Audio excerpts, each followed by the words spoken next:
Hello everyone, exam review में आपका स्वागत है। आज के लिए एक रिक्रूटमेंट अपडेट आपके लिए। हरियाणा में एसएससी में टीजीटी की वैकेंसी निकली हुई है और उसके रिगार्डिंग में पूरी इन्फॉर्मेशन है। तो अगर आप टीजीटी से रिलेटेड या टीजीटी में फॉर्म भरना चाह रहे हैं तो प्लीज़ इस वीडियो को पूरा देखिए। स्टार्ट करते हैं इंपॉर्टेंट डेट से। इंपॉर्टेंट डेट्स आपकी क्या है? जो एप्लीकेशन स्टार्ट है वो 5 अक्टूबर से स्टार्ट हो जाएगा। लास्ट डेट है 26 अक्टूबर। मतलब कुल मिला के आपको 20 दिन का टाइम मिलेगा। मैं एक दिन पहले ही मानता हूँ, लास्ट डे को मैं कंसीडर नहीं करता, मैं सीधी बात बोलूँ, ताकि आपको अगर किसी को कोई दिक्कत हो जाए तो लास्ट टाइम तक वो कर सके। ठीक है। और पेमेंट करने की लास्ट डेट है 28 तारीख। ठीक है। एग्ज़ाम डेट अभी एज पर शेड्यूल होगा। ठीक है। आपको मैं इसके रिलेटेड जो फीस है उसके बारे में बता दूँ। मेल कैंडिडेट जनरल, ईडब्ल्यूएस और अदर स्टेट के हैं, ठीक है, उनके लिए 150 रुपये लगेंगे। हरियाणा रिजर्व कैटेगरी के होंगे उनके लिए 35 रुपये लगेंगे।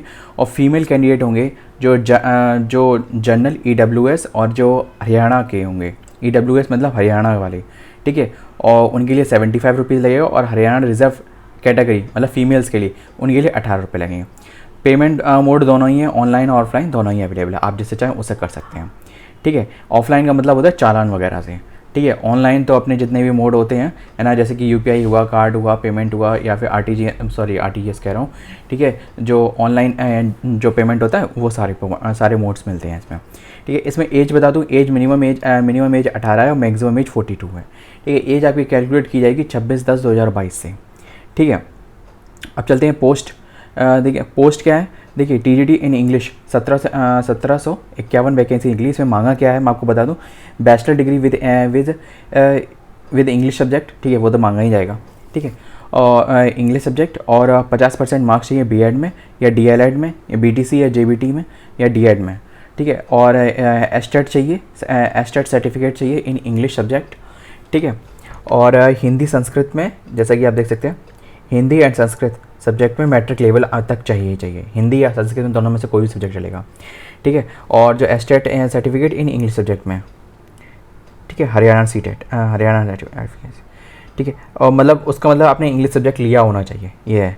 ठीक है। अब चलते टीजीटी होम साइंस के लिए। देखो जो क्वालिफिकेशन लगभग सेम ही रहेगी, क्योंकि जब टीजीटी बोला गया बस ये है कि जैसे बैचलर डिग्री इसमें। ठीक है। अब जैसे इसमें क्या है, बैचलर डिग्री इन home science subject, minimum 50% marks चाहिए, बीएड एस्टेट वगैरह रिलेटेड ये सब चीज़ चाहिए। और 10th तक लेवल में आपके हिंदी या संस्कृत में से कोई एक सब्जेक्ट होना चाहिए। ठीक है। नेक्स्ट चलते हैं। इसमें जैसे कि क्या मांगे, टीजीटी इन म्यूज़िक में इसमें 10 वैकेंसी निकली हुई है। BA and second 2 year diploma in music. ठीक है। और इसमें क्या क्या 50% मार्क्स आपके होने चाहिए। देखो थोड़ा जूम करके दिखाता हूँ। 50% मार्क्स होने चाहिए आपके। और क्या कहते हैं, बीएड स्पेशल भी चलेगी। ठीक है। और बीए में 45%। ठीक है। और एनटीए नॉर्म्स के अकॉर्डिंग होगा। और 10+2 में 50% मार्क्स आपको चाहिए, integrated bachelors plus BEd degree. मतलब जैसे कि जो 10+2 के साथ जो नहीं, जो इंटीग्रेटेड बैचलर डिग्री थे एंड में 50%। और इंटीग्रेटेड बैचलर जैसे कि आजकल वो बीएड, ठीक है, वो इंटीग्रेटेड कोर्स है, मतलब 2 कोर्सेज को कंबाइन करके बनाना। ये चीज़ आप ध्यान रखिए, बहुत सारी वैकेंसी में ये चीज़ आ रही है कि इंटीग्रेटेड कोर्स है ना, तो वो चीज़ मैं आपको क्लियर कर दी। ठीक है। एस्टेट और एस्टेट मतलब स्टेट टेट एग्जामिनेशन आप ये जानिए, ठीक है, आपको पास होनी चाहिए। ठीक है। और बाकी जो है ना, ये जनरल एलिजिबिलिटी है, ये आप इतनी होनी चाहिए। इसके अलावा अगर इसमें कोई भी चीज़ में से आपकी, है ना, ये देख लीजिए मैंने जो भी बताया ना, जो और लगा हुआ है, और मतलब ये अथवा ये, इन दोनों में से आपको एक चीज़ चाहिए। ठीक है। ये चीज़ आप ध्यान रखिए। ठीक है। नेक्स्ट चलते हैं। जैसे कि टीजीटी इन फिजिकल एजुकेशन चाहिए, 821 वैकेंसी है। ठीक है। इसमें मांगा क्या गया है, बैचलर या डिप्लोमा चाहिए, मतलब या सीधी बात है, बैचलर डिग्री या डिप्लोमा इन फिजिकल एजुकेशन चाहिए, डीपीएड चाहिए। ठीक है। बीपीएड या डीपीएड चाहिए, दोनों में से एक कोई चलेगा। फिजिकल एजुकेशन हो चुके हैं तो उसमें तो फिजिकल एजुकेशन चाहिए होगा। ठीक है। और एस्टेट मतलब टेट तो चाहिए, ये सिंपल है। ठीक है। और क्या हिंदी या संस्कृत आपका 10th लेवल का होना चाहिए, बीए और एमए लेवल पे भी होना चाहिए, मतलब 10+2 तक तो होना ही चाहिए। और बीए और एमए मतलब ये ऑब्लिक लगा हुआ है, मतलब ये अथवा ये, ठीक है, ये मान के चलिएगा। अब क्या है, टीजीटी इन आर्ट्स में कितनी वैकेंसी नहीं, टीजीटी में 1443 वैकेंसी निकली है। सॉरी, सीबीएसई बोर्ड से ना थोड़ा दिक्कत हो जाता है कभी। ठीक है। और बीएफए और बीए, ठीक है, इसमें 2 साल का आपका डिप्लोमा चाहिए, इन दोनों में से कोई एक। ठीक है। 2 साल का डिप्लोमा चाहिए, 50% मार्क्स चाहिए अगर हाँ, और बीएड स्पेशल में भी अगर आपने चाहिए हो तो भी। ठीक है। और जैसे कि 45% BFA and with 45% marks with BEd and NCT norms. ठीक है। मिनिमम 45% मार्क्स चाहिए बीएफए के साथ, बीएफए या बीए में। ठीक है। मतलब 50% हो, फिर अगर नहीं हो तो ठीक है तो 45% हो, इसमें मतलब नॉर्म्स के अकॉर्डिंग है। ठीक है, NCTE के अकॉर्डिंग। ठीक है, जो 10+2 लेवल पे है ना, 10+2 लेवल पे आ जाए 50% मार्क्स चाहिए। And 4 year degree bachelor degree में, मतलब अगर जैसे कि ये अथवा ये अगर ये क्वालिफिकेशन जैसे 50% आपके मार्क्स चाहिए और 4 साल जैसे आपने बैचलर डिग्री का कोर्स किया हो विद एलिमेंट्री एजुकेशन, मतलब वो BLED है ना, जो है ना उसमें। नेक्स्ट क्या है, BA in arts with 50% marks in fine arts. ठीक है, ये चाहिए। और B.Ed in fine arts in art and teachings, ये चाहिए। B.Ed में मतलब आपकी फाइन आर्ट्स में या टीचिंग में ये चीज़ होनी चाहिए। ठीक है, ठीक है, एस्टेट और स्टेट ये तो होना चाहिए। और 10+2 लेवल पे हिंदी या संस्कृत में सब्जेक्ट होना चाहिए। दैट्स इट, दैट इज मतलब एग्जिस्ट। ठीक है, अब नेक्स्ट चलते हैं TGT इन संस्कृत। संस्कृत में 714 वैकेंसी निकली हुई हैं भाई। मैं गेस कर सकता हूँ, लेकिन मैं गेस नहीं करूँ, जो लिखा है मैं बताऊँगा। बैचलर डिग्री चाहिए विद संस्कृत सब्जेक्ट, 50% मार्क्स चाहिए उसमें।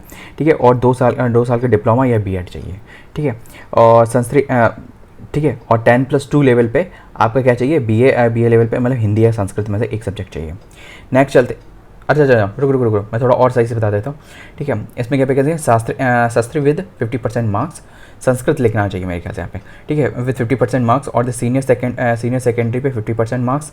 And the bachelor 4 year bachelor, मतलब जैसे कि जैसे कि 2 साल का डिप्लोमा होता है ना, B.Ed होती है 2 साल की होती थी, अब 4 साल की होने लगी। तो जिन 4 साल की किया था तो उसमें 4 साल के लिए क्या क्वालिफिकेशन है वो दी गई है। ठीक है, दैट्स इट है, लगभग वो सेम ही, 4 साल और 2 साल वो आप पे डिपेंड है, आपने जो कौन सा किया हुआ है। ठीक है, और एस्टेट और स्टेट टेट चाहिए। ठीक है, हिंदी या संस्कृत जैसे मैंने कहा था 10+2 लेवल पे ये होना ही होना चाहिए। और वो तो होता ही है यार, है ना। जो नॉर्थ रीजन की जितनी पर्सन है लगभग सब 10+2 लेवल तक तो सभी हिंदी लेते ही कंपलसरी है, क्योंकि 2 लैंग्वेज लेना हमें कंपलसरी होता है। तो फर्स्ट हिंदी, दूसरी इंग्लिश। ठीक है, हम लोग यही कंसीडर करते हैं मोस्टली। ठीक है, TGT इन साइंस। ठीक है, 1297 वैकेंसी है इसमें। ठीक है, और इसमें क्या क्या, bachelor degree in BSc in elementary education. ठीक है, और क्या चाहिए, bachelor degree with BSc with 50% marks. And B.Ed या डिग्री या B.Ed डिग्री विद स्पेशल मतलब जो पहले जो अभी बीच में होती थी ब्रिज कोर्स वगैरह ऐड करके वो चीज़ स्पेशल हो जाती है डिग्री। ठीक है, और ठीक है, bachelor degree with 45% marks and जो या फिर और B.Ed विद एज पर NCTE नॉर्म्स। ठीक है, मतलब जो भी मैं जैसे कि ये पॉइंट लिखे हैं ना, ये जो भी पॉइंट लिखे हैं इनमें से आपका एक पॉइंट क्लियर होना चाहिए, तभी आप भर सकते हो। That's it to be clear. और हाँ, ये जो लास्ट वाला ये जो 2 पॉइंट है, एस्टेट सर्टिफिकेट, ठीक है, इंग्लिश सब्जेक्ट, और जो हिंदी या संस्कृत में से किसी भी 10+2 लेवल तक चाहिए, तो वो चीज़ सभी के लिए है ना। और आप देखना होगा यहीं तक लगा हुआ है, तो आप इस चीज़ को आप रिमाइंड करिए। जैसे कि ये लिखा है BLED 4 साल वाला, तो उसमें मैं आपको क्या बताऊँ बार। ठीक है, जो ये that is to be most simple. ठीक है, अब चलते हैं next, TGT in Urdu. 21 vacancy निकली हुई है इसमें क्या मांगा गया भाई, देखो बैचलर डिग्री चाहिए विद उर्दू सब्जेक्ट से। वो तो यार सिंपल सी चीज़ है, चाहिए ही चाहिए होगा उर्दू सब्जेक्ट से। ठीक है, और 50% मार्क्स चाहिए B.Ed में, मतलब B.Ed में भी कम से कम 50% मार्क्स होने चाहिए, या DLED में भी। ठीक है, ये अथवा ये मतलब यहाँ पे ये इन दोनों में बोला गया है मिनिमम 50% मार्क्स अगर DLED है तो। ठीक है, B.Ed या DLED में, ठीक, दोनों में से एक ही तो होगा, दोनों थोड़ी ना होंगे। ठीक है, एस्टेट और सर्टिफिकेट इन उर्दू सब्जेक्ट।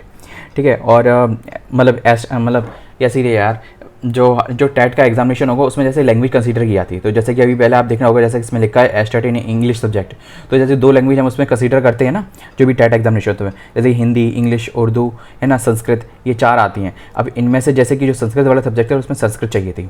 ठीक, जैसे नहीं एक सेकंड, संस्कृत वाले में क्या था, एस्टेट विद एग्ज़ाम पास। अच्छा, संस्कृत वाले में ऐसा कुछ भी नहीं है, लेकिन हाँ जो उर्दू वाले में और बाकी सब में ये चीज़ है, आपका इंग्लिश से होना चाहिए। ठीक है, अब जैसे इसमें बोला गया कि एस्टेट आपका मतलब एस्टेट में आपने उर्दू सब्जेक्ट लिया होना चाहिए। दैट इज़ अगर आपने हिंदी इंग्लिश लिया तो फिर you are not to be eligible for that. ठीक है, अगर आपने बैचलर डिग्री की है उर्दू से फिर भी सॉरी। ठीक है, और 10+2 लेवल पे आपका हिंदी या संस्कृत आपके दोनों में से कोई एक सब्जेक्ट होना चाहिए। तो दैट्स इट गाइस, ये लगभग मैंने आपकी पूरी इन्फॉर्मेशन दे दी है। इसका जो अप्लाई करने का लिंक है मैं डिस्क्रिप्शन दे दूँगा, लेकिन मैं ये दूंगा 5 साल के आसपास। ठीक है, और अभी तो फिलहाल नहीं होगा क्योंकि अभी एक्टिव ही नहीं हुआ लिंक। तो जैसे ही आता है वैसे ही मैं आपको सेंड करता हूँ, और प्लीज़ इस वीडियो को शेयर कर दीजिए क्योंकि ये अपकमिंग वैकेंसी है और 5 तारीख से एग्जाम एप्लीकेशन स्टार्ट हो जाएंगे। तो ठीक है, वीडियो इन्फॉर्मेटिव लगे तो वीडियो को लाइक और चैनल को सब्सक्राइब करने भूलें। और मैं एक चीज़ बता दूँ आपको लास्ट में चलते चलते, ये टोटल वैकेंसी 7471 है, मतलब 7471 वैकेंसी है। और ये बिग चांस है फॉर एनी दीज सब्जेक्ट्स, अगर आप इनमें से किसी ने भी मतलब ये आप क्वालिफिकेशन रखते हैं, है ना, क्योंकि ये बहुत अच्छी वैकेंसी है और काफ़ी अच्छी है। ठीक है गाइस, तो ठीक है, वीडियो इन्फॉर्मेटिव लगी तो वीडियो को लाइक और चैनल को सब्सक्राइब करना भूलें। Thank you, bye bye.